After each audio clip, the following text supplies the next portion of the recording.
Class 9 math का first chapter है number system. Exercise है हमारे 1.3।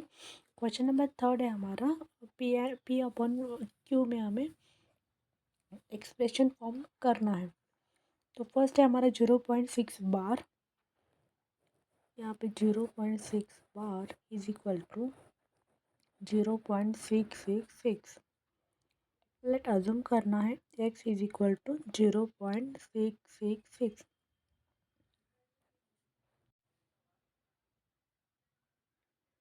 तो यहाँ पे मल्टीप्लाई करना होगा हमें।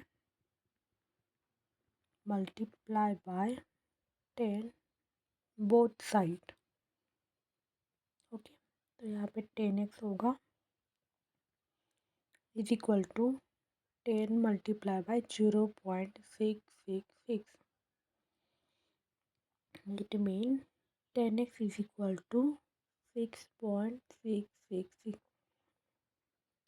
यहाँ पे 10 है ना, तो ये 1 यहाँ पे एक 6.666